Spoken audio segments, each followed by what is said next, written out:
መሰዊያ ታቦት ነው። መሰዊያ ታቦት ነው። እኛ አዲስ ኪዳን ላይ ታቦት የለንም፣ መሰዊያ ነው ያለን። እኔ እያወራ ያለሁት ስለ ታቦት ነው፣ ስለ መሰዊያ አይደለም ደምዬ። እኔ ስለ ታቦት ነው የጠየቁ፣ ስለ መሰዊያ አልጠየቁም። አዳምጠኝ። እዚህ ጋር ዕብራውያን 13:10 ላይ መሰዊያ አለን እያለ ነው። መሰዊያ አዲስ ኪዳን ላይ ያስፈልጋል አያስፈልግም? በዚህ መሰረት መሰዊያ መጀመሪያ እኔ ስለ መሰዊያ አይደለም እኔ አሁን እያልኩ ያለሁት መሰዊያ ታቦት ነው ወይ እያልኩ ነው። ይቅርታ፣ መልስ የምትፈልግ ከሆነ መልሱን ነው የምታዳምጠው። ሲጠይቅ በቀናነት ነው የምትመልስለት እኮ። እኔም እኮ ብዙ ይኸውልህ እየሰማኸኝ ከሆነ ግልጽ የሆነ ጥያቄ ነው እኔ አሁን የጠየቅኩት። ምክንያቱም ዋን ሞር ታይም ልንገርህ፣ እኛ ኦርቶዶክስ አማኞች ወይም ደግሞ ኦርቶዶክስ ቤተክርስቲያን የብሉይ ኪዳን ታቦት የላትም። አሁን ግልጽ ነው። ሚውትን አብራን ግልጽ ነው። የብሉይ ኪዳን ታቦት የላትም። የኢትዮጵያ ኦርቶዶክስ ተዋሕዶ ቤተክርስቲያን የዕብራውያን 13:10 መሰዊያ ግን አላት። እሺ መሰዊያው ታቦት ነው፣ እሱ ነው ታቦት የሚባለው። አያለ አሁን አንተን እንግሊዝኛ መሰዊያ ወይም ደግሞ አልታር ይለዋል እንግሊዝኛው። ሶዛት ያ ቅዱስ ቁርባን የሚሰዋበት የሚቀርብበት ስጋው ደግሞ የሚፈተትበት እንደሆነ ነው በመጽሐፍ ቅዱስም በቤተክርስቲያን አባቶችም የሚነገረን። ተረተኛ ግን በሰዎች ማይንድ ምን ተደርጎ ተቀርጿል? የብሉይ ኪዳን ታቦት የኢትዮጵያ ኦርቶዶክስ ተዋሕዶ ቤተክርስቲያን እንዳላት ሆኖ ተቀርጿል። ነገር ግን ውሸት ነው፣ የላትም። እሻባ የላትም። እሺ ደም እዚሁ አንድ ጥያቄ ልጠይቅ። ይሄንን መሰዊያ ነው ታቦት የምንለው ካልከኝ ይሄንን መሰዊያ ቤተክርስቲያን ታቦት ነው ብላ ያለችበትን ማስረጃ አምጣ። ኖ አትለውም። ማትለው ከሆነ እኮ ችግር የለውም። እኔ እዚህ ጋር መሰዊያ እያልኩ ከመጽሐፍ ቅዱስ እየነገርኩ ስጋው ደግሞ የሚፈተትበት ነው እያልኩ መሰዊያ የሚቀርብበት ነው እያልኩ አንተ ታቦት እያልኬ ነው። ታቦት ብላ ቤተክርስቲያን ያስተማረችበትን ማስረጃ አምጣ። ካላመጣ የተባልከው ነገር ውሸት ነው ማለት ነው። በጣም ጥሩ። እሺ እኔ በመጀመሪያ ስለመሰለኝ ነው። አሁን በአዲስ ኪዳን ታቦት ስለሌለ ይሄንን መሰዊያ ከሆነ የምትሉት ታቦት የሚባለው ነገር ውሸት ነው ማለት ነው። እኔ በታቦት በሚለው ስለነበር ማቀው ማለት ነው። ሁለተኛ ጥያቄ ይሄን መሰዊያ ተሸክመው የነበሩት እነ ጳውሎስ ተሸክመው ነበር ወይ? ለዛ መሰዊያ ይሰገር ነበር ወይ? ተረጋጋ። ደመረው ታቦት የለም እያልክ ነው? ታቦት የለም እያልክ ነው? አዳምጠኝ። እኛ የአዲስ ኪዳን መሰዊያ ነው ያለው። የአዲስ ኪዳን መሰዊያ ነው ያለን። ያ መሰዊያ የአዲስ ኪዳን መሰዊያ የአዲስ ኪዳን የለም በላ። የለም ካለ የለም በል። የለም በላ። ደፍረ በል። ምንድነው ዕብራውያን 13:10 ምንድነው የሚለው? ዕብራውያን 13:10 ለምን የለም ብለን እንጀምር። ዕብራውያን 13:10 ታቦት የለም መሰዊያ ነው በል። ዕብራውያን 13:10 መሰዊያ ይሏል አይደል? የለም በል እንጂ ወንድሜ እየነገርኩ ነው። ዕብራውያን 13:10 መሰዊያ ይለዋል አይደል? የለም መሰዊያ ነው እንጂ ታቦት ተብሎ የተነገረው ውሸት ነው አልከው እኮ። ድገመው። አዳምጠኝ። ዕብራውያን 13:10 ለምን አትደግመውም? ዕብራውያን 13:10 መሰዊያ ይለዋል አይደል? አልወጣም። ዕብራውያን 13:10 መሰዊያ ይለዋል አይደል? ብራዘር እሱንም አሰማን። የለም አላልክም። ይሄንን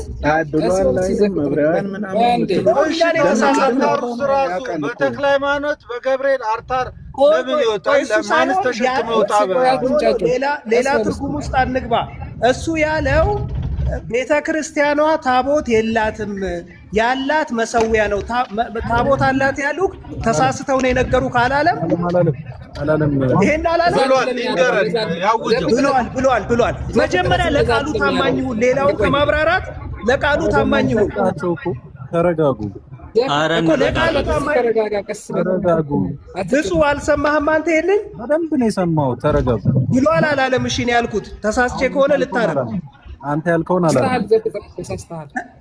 እኔ ያልኩትን አላለም። ስለዚህ እኛ እየሰማነው ነበረ። ዘፍጥረት ጥሩ እንኳን ሰማችሁት። ደምረ ያለው እሺ፣ እኔ ከተሳሳትኩ ያለውን አዳምጣ። ዘፍጥረት አዳምጥ። ደምረ ያለውን ልንገር። እኔ ከመጀመሪያው ጀምሮ የኢትዮጵያ ኦርቶዶክስ ተዋሕዶ ቤተክርስቲያን በቅድም መጀመሪያ ላይ ሲወያዩት የነበረው በስጋና ደም ላይ ሲወያዩ ነበር። መግባባት አልተቻለም። አሁን እሱን አታብራራልኝ። አሁን እሱ ያለውን የመጨረሻውን የተሳሳትኩትን አስተካክለኝ። እሱን አስተካክል። ዘፍጥረት ቆይ አቤት እሱ ያለውን ብቻ አስተካክል። ብፁዕ አምላክ አሁን ቅድም ደምረውና ልጁ ነበረ ሲያወሩ የነበሩት። በመሀል እኛ እየገባን ማይክ እየከፈትን እኔ ደምረውን ሰምቻለሁ ከመጀመሪያው ጀምሮ። ደምረው አለ እኮ እዚህ። አሁን ሌሎች ማይክ መክፈት አይጠበቅብንም። ደምረው አለ። አይቼ ብቻ አንተ በልልኝ። እኔ የተሳሳትኩትን እኔ እሱ ያለውን ካላለ አስተካክለኝ። ሌላ ማብራሪያውን ተወው። አሁን ደግሜ ልንገርህ። ወይ ብራዘር ያበት ደግሜ ልንገርህ። ቤተ ክርስቲያን አልሰማኝም እንጂ በደንብ አላረጋገጥክም እንጂ እኔ ምን እስከምትል ልጠብቅ ነበር። ቤተ ክርስቲያን የአዲስ ኪዳን ታቦት የብሉይ ኪዳን ታቦት የላትም። አሁንም አስረግጬ እነግራለሁ፣ ደግሜ እነግራለሁ። ቤተ ክርስቲያን የአዲስ ኪዳን ታቦት የላትም። አሁንም ደግሜ ልንገርህ፣ አሁን ሞዲፋይ አድርገዋል። ቅድም ያልከው መሰዊያ እንጂ ታቦት የላትም ብለሃል። በኢየሱስ ስም አላለም። ይሄንን ከአሁን በኋላ ማለት ነው። በኢየሱስ ስም ባልተባለ ነገር ላይ አስተጋባለሁ ብትል አንደኛ በሰው ውይይት መሀል ነው ጣልቃ የገባው። በኢየሱስ ስም ዘፍጥረት ሚዩት አድርግ። ይኸውልህ በሰው ውይይት መሀል ልጁ ይበልና እኔ ከተሳሳትኩ በልጁ ልታረም። ለምን ታርፋለህ? ለምን አታርፍም? በሰው ውይይት መሀል ነው ጣልቃ የገባው። በተከራካሪ ልታረም ነው የምልህ። እድል አልተሰጠህም። በሰው ውይይት መሀል ነው ጣልቃ የገባው አንደኛ። ሁለተኛ ወንድሞች እየተወያዩ ባሉበት ሁኔታ ላይ ቃላት ያገኘ መስሎ ጣልቃ መግባት አትችልም። እሺ አሁንም እጅ ሚዩት ታደርጋለህ አታደርግም? ዘፍጥረት አንዴ ብፁ አንተ እኮ ማለት ነው አወያዩ ደምረው ከሆነ እኮ ብዙ ጊዜ የምትገባው አንተ ነህ። እሱ ይናገር። አንተ አወያይ አይደለህም እኮ ዘፍጥረት። ምንድን ነው ወይ ዘፍጥረት የሚባለው ምንድን ነው? አልገባኝም። ጴንጤ ነው ወይስ ኦርቶዶክስ ነው? ዘፍጥረት ጴንጤ ነው። ጴንጤ ነው።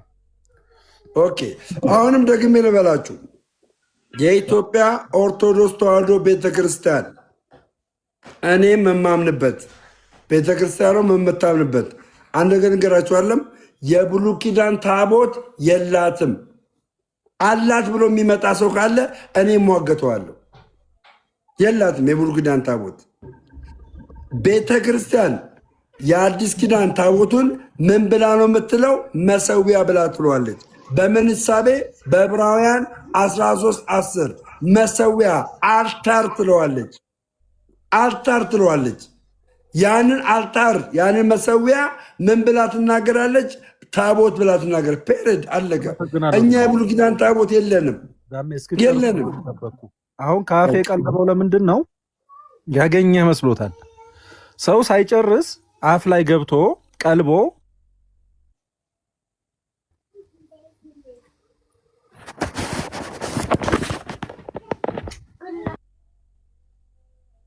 ድምጽ ያለ ሰው ሀሳቡን ሳይጨርስ ከአፉ ላይ ቀልቦ ወስዶ ለማስተጋባት መሞከር አንደኛ ስህተት ነው። ሁለተኛ በሰው ውይይት መሀል መግባት ስህተት ነው። ሶስተኛ ሲማ ከደሜ ጋር ስታወራ ከአፉ ላይ ቃላት ቀልበህ አቋርጠ እንዳታወራ። ከደሜ ጋር ነው የምትወያዩት። ሀሳቡን እስኪጨርስ ጠብቀው ምላሹን ትሰማዋለህ።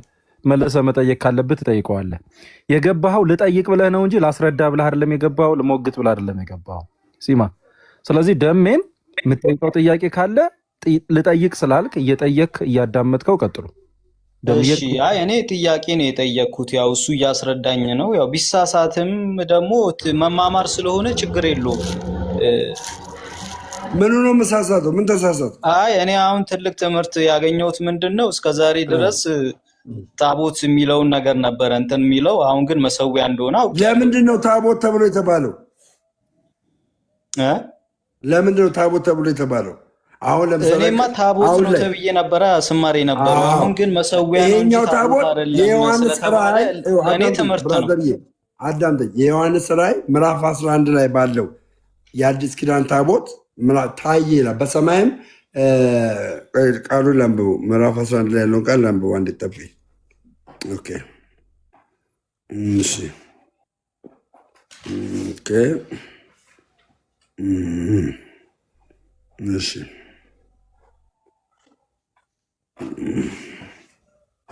እንደዚህ ቆስታ ካደረገብኝ አንድ እሺ ለምሳሌ ቆይ አንድ ስታክ ያደርግብኝ ነው ጂሰስ ኦኬ ዮሐንስ ላይ ምዕራፍ 11 ላይ በመቅደሱም ውጭ ያለው ዕዳም ለአሕዛብ ተሰጥቷል፣ ተው አትላከው። እርሱም 42 ወር ለሁሉም ምስክሮች መካከል ለብሶች ከሁለት መቶ እነዚህ ምድር ጌታ ሆይ የሚቆሙ ሁለት ድሮኖች ናቸው አለ። ማንም ሊጎዳችሁ ቢሆን እሳት ከአፋቸው ይወጣል አለኝ። እነዚህ ትንቢቶች በሚናገር በወራት ዝናብ ሆነ።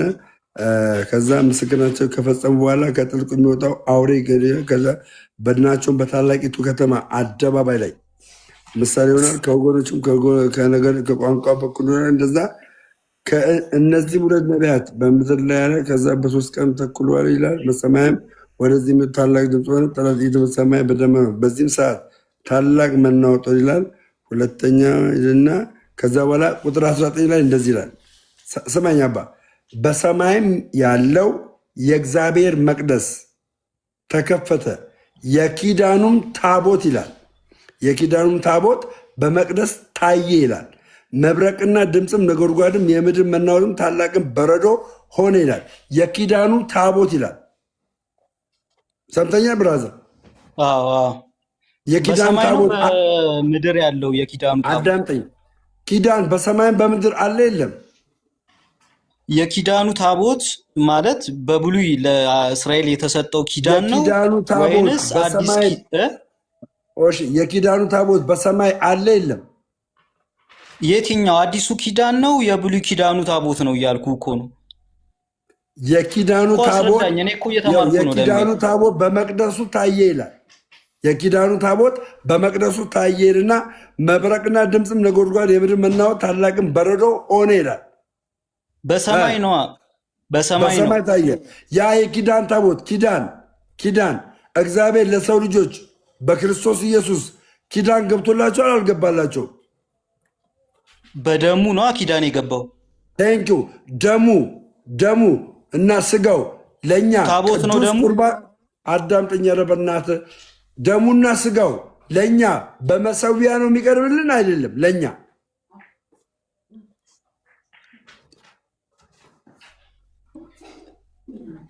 ለእኛ በመሰዊያ ይቀርብልናል አይቀርብልንም? የቅዱስ ቁርባንን ነው የምትለኝ?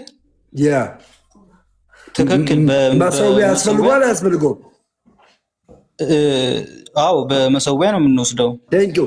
ኪዳኑ ደሙና ስጋው ኪዳኑ ከሆነ መሰዊያው የኪዳኑ ታቦት ይባላል አይባልም? ይሄን ያለው ማን ነው? አንተን ያልከው ወይስ መጽሐፍ ቅዱስ? አሁን እኮ ይኸውልህ ሁለት ነገር እየተናገርከ ነው ደንብዬ። ማለት አሁን ሁለት ነገር አሁን ተናገርክ። በአዲስ ኪዳን እኛ ታቦት የምንለው የብሉይ ኪዳን ታቦትን አይደለም፣ መሰዊያ የሆነውን ነው ታቦት የምንለው። እሱን ታቦት እንለዋለን፣ ታቦት እንለዋለን። መሰዊያውን ታቦት የምንለው ግን የአዲስ ኪዳን የሆነውን ታቦት አይደለም፣ መሰዊያ የሆነውን ነው ታቦት የምንለው። አልጣር የሚለውን ማለት ነው። ግልጽ ሆነልህ ብራዘር? ስለዚህ ማለት ነው ማለት ግልጽ እንዲሆንልኝ ማለት ነው። አሁን ቅድም ምን ብለኸኛል? ትልቅ ትምህርት ያገኘሁት ነገር በኦርቶዶክስ ቤተክርስቲያን ታቦት የምንለው የብሉይ ኪዳኑን ነው። በአዲስ ኪዳን መሰዊያ እንጂ ታቦት የሚባል ነገር የለም ብለኸኛል። ስለዚህ አሁን ደግሞ ያልከው ታቦት በደንብ አዳምጠው። ከእሱ ጋር ልማማር እኔ ለምንድን ነው? ስንት ሰው ነው የሚያወራው? ከእሱ ጋር አሁን እየተማማርክ አይደለም፣ ከራስህ ጋር ነው እየተማማርክ ያለው። ቅድም ስፈቅድላችሁ ሁለታችሁን ያገናኟችሁ ከእሱ ጋር እንድትማማር ነው እንጂ ደሜን ቁጭ አድርገህ ከራስህ ጋር እንድትማማር አይደለም። እሺ ሲማ፣ ምን አጠፋው? እሺ ብፁዕ አምላክ እየነገርኩ ነው። ከራስህ ጋር ሳይሆን ከደሜ ጋር አውራ። እኮ ከደሜ ጋር እኮ ነው ያወራሁት። እኔና ደሜ አሁን በጣም እንትን እያስረዳኝ ነው እውነት ለመናገር አባ አንተ አሁን ማይንድህን በመቃወም አታምጠው፣ በመረዳት በጭራሽ ደሜ በጭራሽ ቴንኪው። በመቃወም ካላመጣኸው ይህንን መሰዊያ ታቦት የምንለው ለምንድን ነው? ኪዳን ስላለው ነው። ኪዳኑ ደግሞ ስጋው ደግሞ ምን የሚልበት ነው? የሚፈተትበት ነው። ገባ? የሚፈተትበት ነው። ይሄ መሰዊያ ብሉይ ኪዳን ላይ መሰዊያ ሆኖ የነበረ አይደለም። ራሱን ችሎ በቤተ መቅደስ የተቀመጠ በጽላት የተቀረጸ ለሙሴ የተሰጠ ነው። ይሄኛው ግን አልፋና ኦሜጋ ተብሎ ክብር ሁሉ ለኢየሱስ ክርስቶስ እንዲሰጥ የተነገረለት መሰዊያ በምን ሂሳብ ውስጥ ነው የሚለው? በታቦት ውስጥ። በምን ታቦት? በቃል ኪዳን ታቦት ውስጥ። ቃል ኪዳናችን ምንድን ነው? ስጋ ወደሙ። በዚህ በስጋ ወደሙ በመውሰድ እግዚአብሔር አምላክ ለሰው ልጆች በክርስቶስ በኩል የሰጠው ቃል ኪዳን አለ። የቃል ኪዳኑ ታቦት ብዬ በአዲስ ኪዳን በቤተ መቅደስ የታየው የቃል ኪዳን ታቦት ቃል ኪዳናችን ምንድን ነው ብዬ ስትል ደሙ ነው አልከኝ። ደሙና ስጋው እንደሆነ መናገርም ነበረበት። ደሙም ስጋውም የእኛ የቃል ኪዳን ታቦታችን የቃል ኪዳናችን ነው። የሚሰዋበት መስዋዕት ደግሞ ምንድን ነው? የቃል ኪዳኑ ታቦት ምን የሚልበት ነው? የሚታይበት ነው። ገባ? ደምዬ አይሰማም? እንደኔ ጥሩ ነው ደሜ። እሺ ሰማኝ። አንዴ ሲማይ ደሜ ክርስትና አባትን ትነግረናል። እኔ በጣም ደንግጫለሁ። ምንድነው?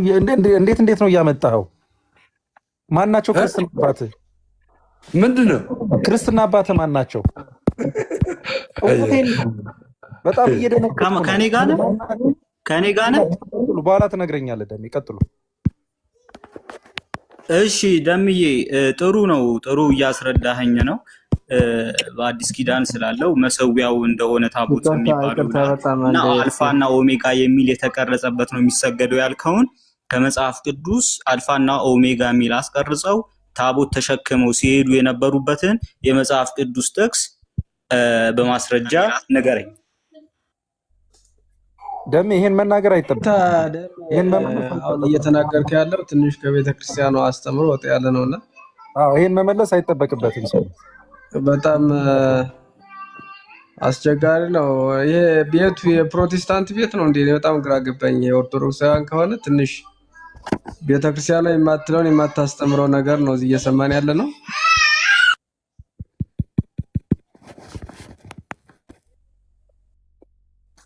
የአዲስ ኪዳን ታቦት እንዴት ነበር የሚገለጸው? አባታችን መምህር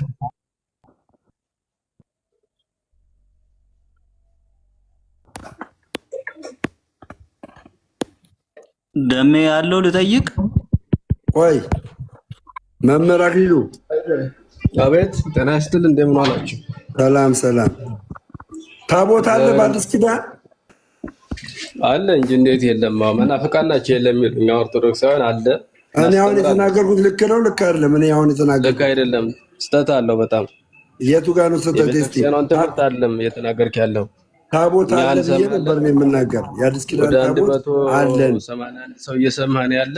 ይሄ ስህተት ነው። ቤተክርስቲያኗን አይወክልም አሁን እያስተማርክ ያለው እኮ። የአዲስ ኪዳን ታቦት መሰዊያ አይደለ አባታችን? የአዲስ ኪዳን ታቦት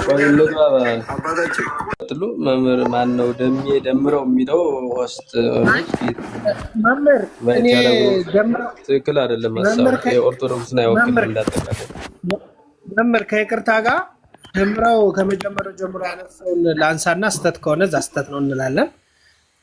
ደምረው ያለው ምንድነው? ስንሰማው ስለቆየን ኦርቶዶክሳውያን ስለሆን ማለት ነው። ያለው ምንድነው? የብሉይ ኪዳን ታቦት በአዲስ ኪዳን አሁን ባለ ነው የለም፣ አይደለም፣ የተለያየ ነው። አሁን ያለው የቃል ኪዳን ታቦት ነው ያለን፣ መሰዊያና ጽላት ነው። እነዚህን ነው እያስረዳ ያለው። ስጋዬን ደሜን አንስቶ ይሄ አዲስ ኪዳን ደሜ ነው ብሎ ያለውን አንስቶ ነው ሲያስረዳ የነበረው። ስለዚህ ልጆች ሲከራከሩ የነበረው ብፁህ ያንተ ሚዩት አልሆነ። እሺ የብፁህ ሚዩት ስላልሆነ እየረበሸ ነው። እና መምህር ምንድን ነው ያነሳው? ለምሳሌ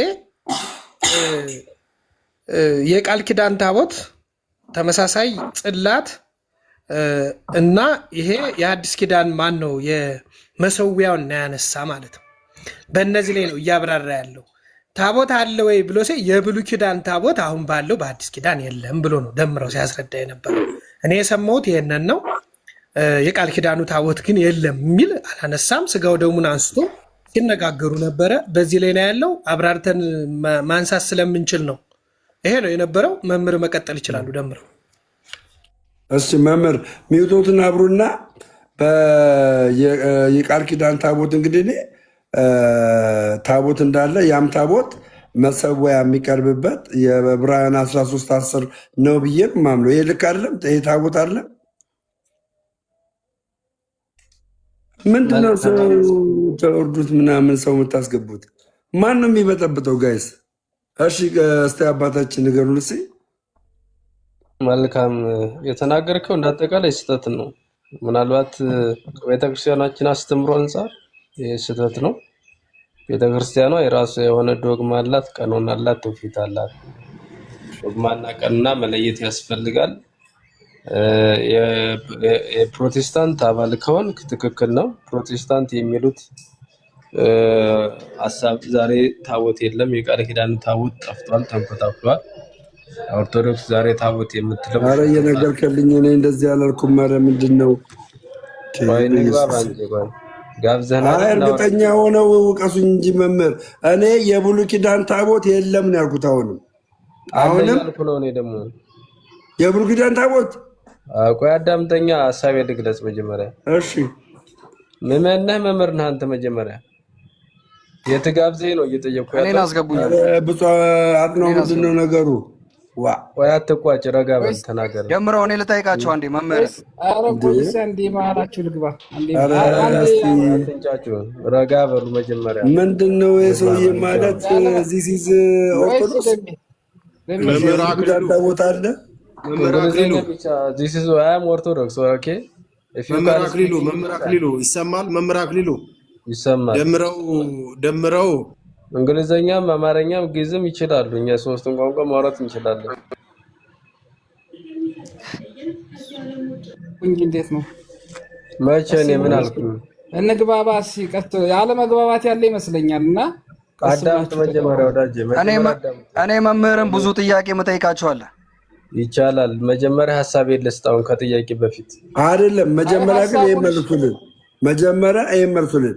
የብሉይ ኪዳን ታቦት ኦርቶዶክስ ተዋሕዶ እየተጠቀመችበት ነው አለ? ከጽዮን ታቦት ውጭ ማለት ነው አለ? በየቤተክርስቲያኑ አለ? የብሉይ ኪዳን ታቦት አለ አለ እያልኩ እኮ ነው። ግን ላብራራለህ እኮ አሁን እኮ ቃል በቃል ማብራራት ይጠበቅብኛል እንዴ? እርስዎ እንዴት ይወቅሱኛል እኮ? አዳምጥ፣ ላብራራለህ መጀመሪያ። ለሜሲታዎች ያብራሩ እስኪ። ለምን ወጣቶች ለምን አትመለሱ የሚለው ርዕስ ላይ ገብተን ጭቅጭቅ አረ እኔ ጭቅጭቅ አልገባሁትም። ሀሳብ ከፈለጋችሁ ላብራራላችሁ። የግሌን ሀሳብ ሳይሆን የቤተክርስቲያኗን አስተምሮ ነው የምነግራችሁ።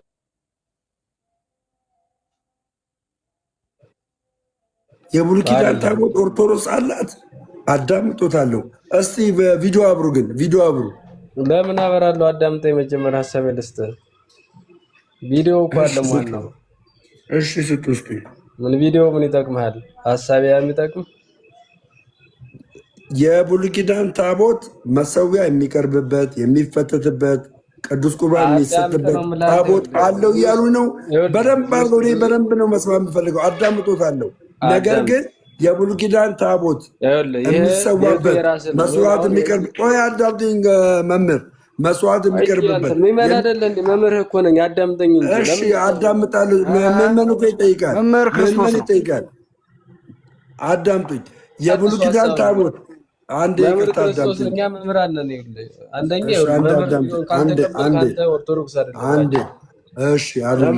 የብሉይ ኪዳን ታቦት የክርስቶስ መምህርነት አንተ እንደምትነግረኝ ለኔ ቤቱ የራስ ነው። እኔ የማውረድም የማውጣት መብት አለ። ቤቱ የራስ እስከሆነ ድረስ ግን እዚህ ውስጥ የሚሰሙ ንጹሃን ኦርቶዶክሳውያን ስላሉ ሀሳቡን ስሙ፣ እንንገራችሁ። የብሉይ ኪዳን ታቦት ኦርቶዶክስ እንዳላት ይንገሩን። ሲው አዳምጥ እኮ ልንገር፣ ላብራራልህ፣ አትንጫጫ። የጽዮን ታቦት እንዳያመጡ ነው። አክሱም ጽዮን ያሉን ታቦት እንዳያመጡ እሱን እንዳይናገሩ።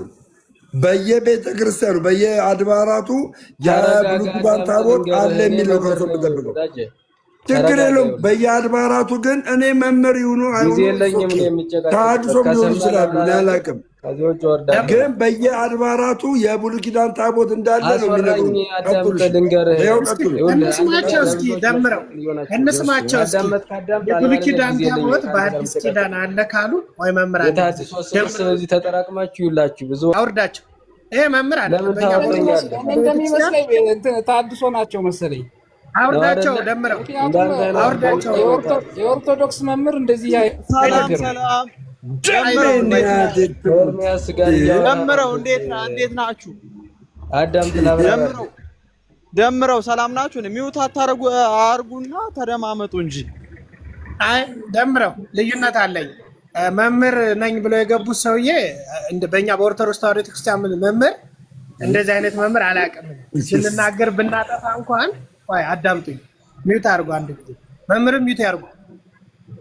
መምህር አክሊሉ ሚውት ያርጉ። ልጆች ነን ብናጠፋ እንኳን ደምረውም ታውቃለህ።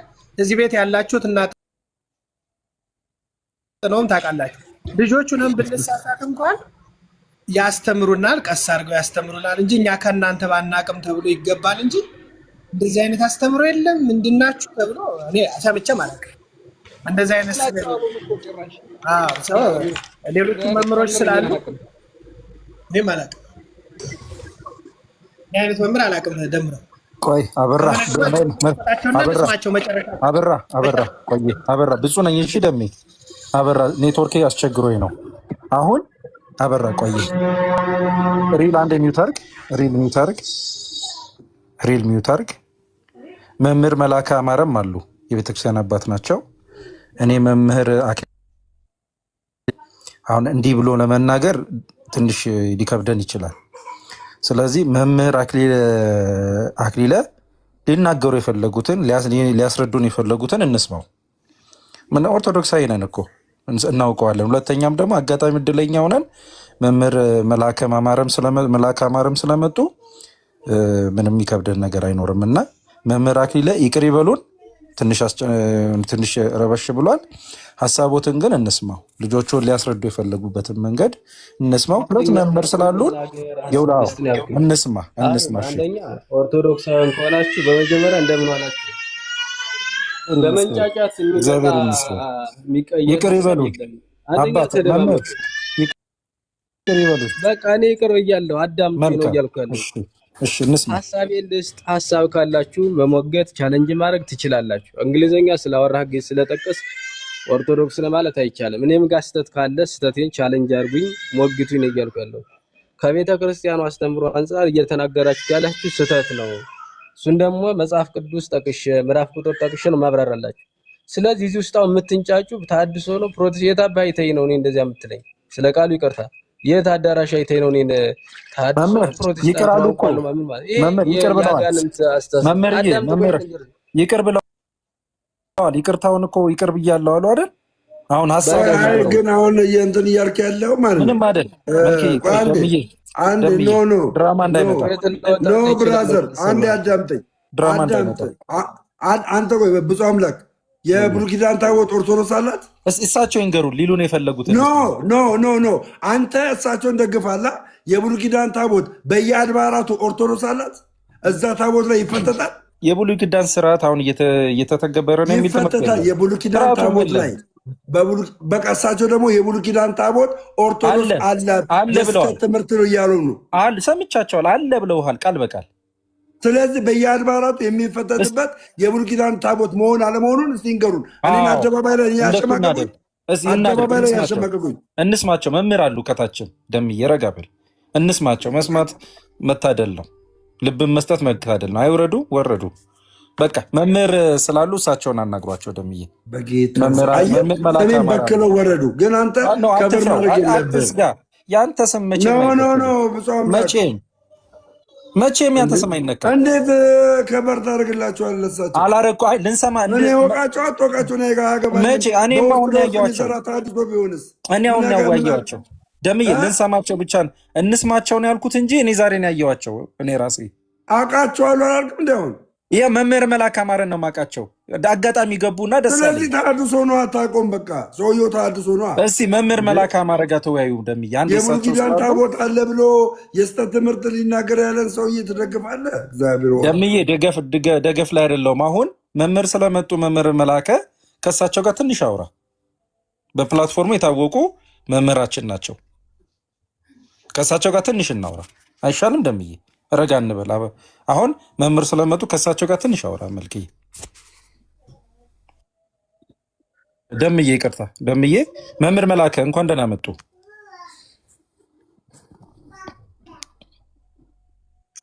እንኳን ደህና ቆያችሁ። እንዴት አላችሁ? እግዚአብሔር ይመስገን ብያለሁ። መምህር መላከ እስቲ ደምዬ ጋር ከወንድማችን ጋር ትንሽ እንዲያወሩ ስለፈለግኩ ነው። ምን ከኔ ጋር ምን ያወራሉ? ቆይ ምን ያወራሉ? እሳቸው ግልጥ ያርጉት። አሁን መምህር መላከ ምንድነው ግልጥ የሚያደርጉት? ምን ያብራሩልን። አሁን ምን መሰለህ እንደዚህ ነገር ሲፈጠር ምኑን ነው የሚያብራሩት? ብፁዕ አምላክ ምኑን ነው የሚያብራሩት? ስለ ቃል ኪዳኑ ታቦት እሳቸው እንደ አባትነታቸው በፕላትፎርም የሚታወቁ መምህር ናቸው። ምንድነው እኔ ጋር የሚያብራሩልኝ ታዲያ? ምንም ስህተት ለአንተ ምስክር ይሆኑክ። አሁን ለተፈጠረው ውዥንብር እሳቸው ምስክር ይሆኑ። ለዛ ብዬ ነው ደምዬ። አሁን ድራማ እንዳይሰራብን ነው። እሺ ድራማ እንዳይሰራብን ደምዬ። መምህር መላከ እኮ ከእሳቸው እንማራለን እንጂ እርሳቸው ምንድን ነው የሚሉን? የቅድሞ የገባው ሰውዬ ምን አለ? የኢትዮጵያ ኦርቶዶክስ ተዋሕዶ ቤተክርስቲያን የብሉይ ኪዳን ታቦት አላት፣ በዛ ታቦት ላይ ይፈተታል ብለው በድፍረት ሲናገሩ ነበረ።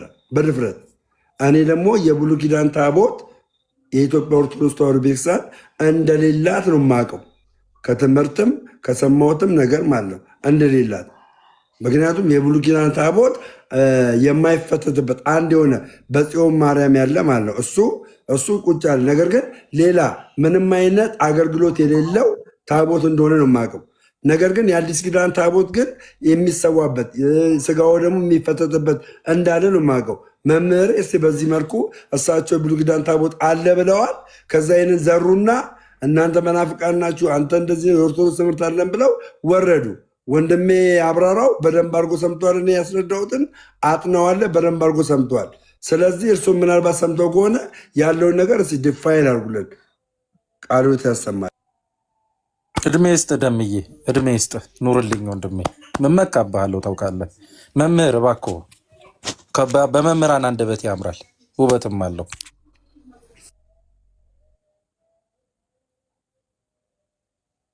እሺ ድምጼ ይሰማል? አሁን ደንብ ይሰማል። መምህር ሁላችሁንም ሰላም ብያለሁ በድጋሚ።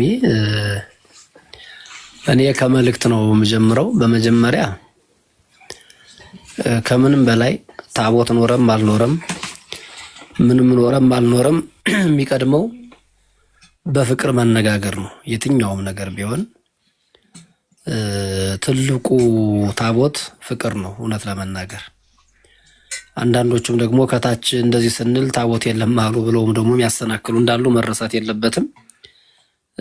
በአጠቃላይ ግን የተነሳው ሀሳብ እኔ አሁን ወንድማችን ደምረው ያነሳውን ሀሳብ ከመጀመሪያው አልሰማሁም። ግን አሁን እኔ የደረሱት ጭቅጭቁ ላይ ነው። ታቦት አለ የለም የሚለውንም ለማወቅ ለመረዳት እናንተ አታውቁትም በሚል አይደለም ይህን ሀሳብ የምሰጠው። ታቦት ምንድን ነው የሚለውን መጀመሪያ ትርጉሙን ማወቅ ይገባል ብዬ አስባለሁ። ታቦት ማለት በነገራችን ላይ የጽላቱ ማደሪያ ቤት ማለት ነው ታቦት ማለት። ስለዚህ በብሉይ ኪዳን የነበሩ ስርዓቶች የተሻሩ ስርዓቶች አሉ፣ ያልተሻሩ ስርዓቶች አሉ። ታቦት የሚለው አሁን በልማድ አሁን ታቦተ ሕጉ ብለን እንጠራለን። ታቦት ግን በሐዲስ ኪዳን ታቦቱ በመንበር ተለውጧል። መንበሩ ነው መሰዊያው፣ መንበሩ ነው ታቦት የሚባለው። ታቦት ማለት የጽላት ማደሪያ ነው። ጽላት አለ። በነገራችን ላይ ለሙሴ የተሰጠው ታቦት አይደለም፣ ጽላት ነው የተሰጠው። ያ ለሙሴ የተሰጠው ጽላት አልተሻረም አለ፣ ቀጥሏል። ታቦት ምንድን ነው? ታቦት የጽላቱ ማደሪያ ነው። ከዛስ በብሉይ ኪዳን የነበረው በአራት ማዕዘን ተሸክመውት የሚጓዙ 4 ሰዎች ይዘውት ያው ካቀራረጹ እንግዲህ በውዳሴ ማርያም እንደተተረጎመው በብሉያት መጻሕፍትም እንደተነገረው ታቦት የጽላቱ ማደሪያ መሆኑን በዚህ ከተረዳን በሐዲስ ኪዳን በዚያ ልክ ተቀርጾ የጽላቱ ማደሪያ በሐዲስ ኪዳን በታቦቱ መንበር ብለን የምንጠራው የታቦቱ ማደሪያ አለ ማለት ነው። ስለዚህ የታቦትን ትርጉም ማወቅ ነው የመጀመሪያው።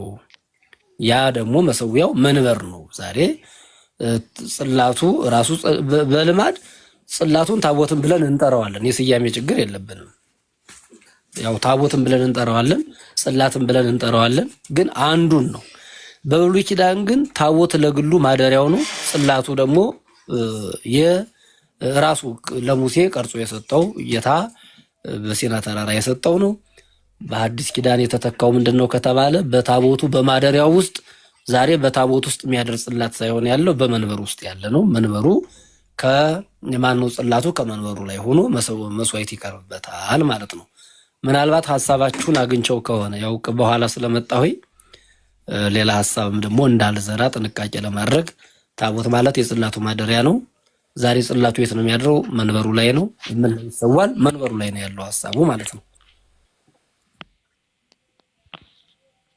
ምናልባት ብፁዕ አምላክ ሐሳቡን አግኝቸው ከሆነ በእርስዎ በኩል ሐሳብ ይሰጠኝ ወይም ደምረው። እግዚአብሔር ያክብርልኝ መምህር ደምዬ። ግልጽ ሆኖልሃል ሐሳባቸው? አሁን ምንድነው የቃላት ዛት አጠቃቀም ነው። ቅድም ወንድማችን ደሜ ቃላቱን የተጠቀመበትን መንገድ ሰዎች ሊቀልቡ ሲሞክሩ አባታችንን እንደማስቆጣት አለ። ሊቀልቡት ነው የሞከሩት። የቃላት ያጠቃቀም ዘይቤ ነው እንጂ በግልጽ አድርገው እዚህ ጋር አስቀምጠውታል። የመሰዊያ መንበር ነውና በሐዲስ ኪዳን ታቦት ተብሎ ተጠርቷል። ታቦት ወይም ጽላት ወይም መንበር ይባላል። ደምዬ ግልጽ ነው። የቃላት አጠቃቀም ዘይቤ ነው ልዩ የመጣው እንጂ ምንም እንከን ተፈጥሮም አይደለም። አጥናው ሰፊ ተጨማሪ ማብራሪያ የሚያስፈልግ ነገር አለው። በቃ በሀሳቡ ላይ መምህር ማብራሪያ ያን መምህር የተናገሩት እኮ የአዲስ ኪዳን እንትን ታቦት የምንለው አሁን ልክ መምህር እንደተናገሩት ነው እኛ የምናውቀው። በመንበሩ ሆኖ እንትኑ ስጋው ደግሞ የሚፈተትበት ማለት ነው አይደል? እውነት ነው። ግን እሳቸው እኛ መምህር ደግሞ የተናገሩት የብሉይ ኪዳን ታቦት ነው እያሉ ያሉት። ያን ደግሞ ቀርተዋል ነው ደምረው እየተናገረ ያለው ምንድን ነው? አሁን ያንን በኢትዮጵያ ውስጥ አክሱም ጽዮን ያለው አለ ተብሎ የምናምነው ያን ነው እንጂ አሁን በየቤተ ክርስቲያኑ ስጋው ደግሞ የሚፈተትበት አይደለም ነው እሳቸው እያሉ ደግሞ ያሉት። ደግሞ ያን አሁን እንዳለ ነገር እያስረዱን ያሉት።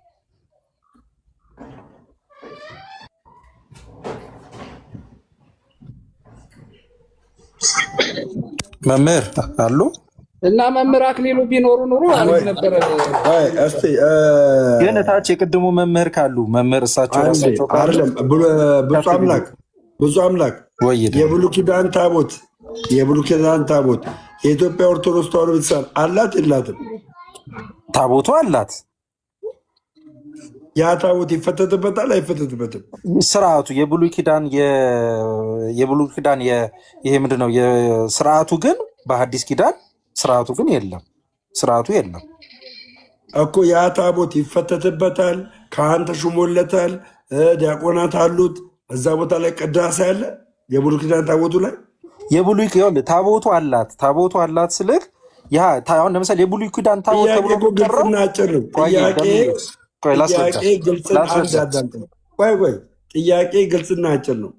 ጥያቄ ግልጽና አጭር ነው። ቀደም ለሰውየውም የተናገርኩት የብሉይ ኪዳን ታቦት አለ ሲሉኝ ማለት ነው ሲለኝ ገባ። ያ የብሉይ ኪዳን ታቦት በየአድባራቱ የሚፈተትበት ነው ወይ ስለው አዎ አለኝ። አንተ ደግሞ ሰውየውን አውቃቸዋለሁ መምህር ይቅርታ አድርጉልን ምናምን ብለህ እንትን አረካቸው። አንዴ ያ የብሉይ ኪዳን ታቦት በየአድባራቱ አለን የለንም? አጭርና ግልጽ መልስ። ይኸውልህ ደምዬ የብሉይ ኪዳን ታቦት አለ የሚባለው ስርዓቱ ሲኖር ነው። ስርዓቱ ሳይኖር የብሉይ ኪዳን ታቦት አለ ወይ አይባልም። አሁን የብሉይ ኪዳን ታቦት ስርዓቱ የለም። የሐዲስ ኪዳን ታቦት ስርዓት ግን ዘወትር በሁሉም አድባራት፣ በሁሉም ገዳማት፣ በቤተ ክርስቲያናችን ሁሉ አለ። ምኑ ስርዓቱ ነው። ስርዓቱ በምንድን ነው ያለው? የሐዲስ ኪዳኑ ስርዓት ነው ያለው። በቃ ባጭሩ እኮ የለንም በላ በቃ አለ። የብሉይ ኪዳን ታቦት ስርዓት የለንም፣ ስርዓቱ የለንም። ቅድም ያልተግባባነው ነገር ስላለ የሐዲስ ኪዳን ታቦት መሰዊያ ነው መሰዊያ አይደለም? መሰዊያማ ነው። መስዋዕት እኮ ይቀርብበታል።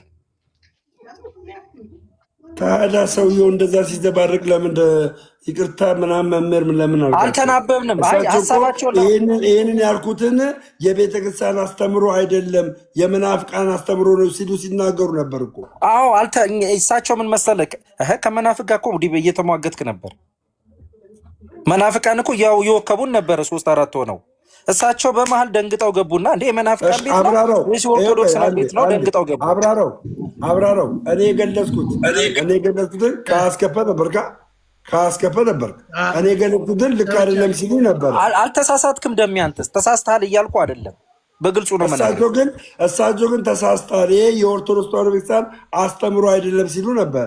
አንተ ይኸውልህ ታቦቱ የለም ስትል እሳቸው ምን አሉክ? ታቦቱ አለ አሉክ። ስርዓቱ አለ ወይ ብለህ ብትጠይቃቸው ግን የብሉይ ኪዳን ስርዓት የለም ብለው ነው የሚመልሱልክ የነበረው። አዳምጡኝ እያሉ የነበረው ለዛ ነው እናዳምጣቸው አልኩት። ማለት ደምረው ይኸውላችሁ አሁን ቤተክርስቲያን ሁላችንም አንድ ጊዜ ሀሳብ ልስጥ። መምህር ቃለ ሕይወት ያሰማልን በደንብ ነው ኤክስፕረስ ያደረጉት፣ ችግር የለብንም። ደምረውን ከመጀመሪያው ጀምሮ ከሆነ ልጅ ጋርም ሲወያይ ሰምቼዋለሁ እና እያነሳ ያለው በብሉይ ኪዳን የነበሩ የታቦት ስርዓት አሁን የለም ነው እያለ ያለው። ቀለብ አደረጉና ታቦት የለም ብለሃል አሉት። እኔ አላልኩም። ታቦት መሰዊያ አሁን 3 ቃላቶች ላይ ግልጽ ሲያደርግ ነበረ። ጊዜ ስላልነበረው ነው ደምረው ሲያነሳ ማለት ነው። ለምሳሌ የቃል ኪዳኑ ታቦት ጽላትና መሰዊያ ላይ እያወራ ነበረ። እንደውም ይሄ ሳሚ ነው ማን የሚባለው ልጅ ወረደ መሰለኝ እንጂ በመሀል እየገባ ሀሳቦች ሲሰጥ ነበር። ሰውየው ደምረውን ያለውንም ሳይሰማ እዚህ ጋር የውይይቱን ርዕስ ሳያዳምጥ ገብቶ ሰደበን። ሁላችንም ሰደበን። ለማስተካከሉ ጥረት ስናደርግ ሊያዳምጠን አልቻለም ነበር ማለት ነው። አሁን መምህር መልአከ አማራ እኔ መምህር የማውቀው አምባቸው ይቅርታ አድርግልኝ። ይኸውልህ አምባቸው መምህር አለመሆናቸውን እስከምናረጋግጥ ድረስ አንተ ማለት አንችልም። ቢሰድቡንም ቢቆጡንም ቢቀጡንም ነው አምባቸው ቆይ አምባቸው ማለት አምባቸው ነው የምታወራው? ማን ነው የሚያወራው? ማን ነው የሚያወራው? አጥናው ነው አብራር ነው የሚያወራው። አብራሪ ይኸውዬ፣ እሺ እኔ አምባቸውን ነው የምከታተለው። ይኸውልህ አብራሪዬ፣ እሳቸው ምን አሉ መሰለ? የአዲስ ኪዳን ታቦት አለ አሉት። የለም ሲል ስለሰሙት ማለት ነው። አሁን እሳቸው ስርዓቱ አለ ወይ ብሎ ቢጠይቃቸው ስርዓቱ የለም ነው የሚሉት እሳቸው። ቀጥታ እሳቸው የቱን የወሰዱት መሰለ? ሀሳቤን አልጨረስኩም። ቤተክርስቲያን እሺ በቃ ለመምህራን ብንተው ጥሩ ነው ግን እሺ ሀሳቤን ልጨርስና ወደ መምህራን እንድንሄድ ነው።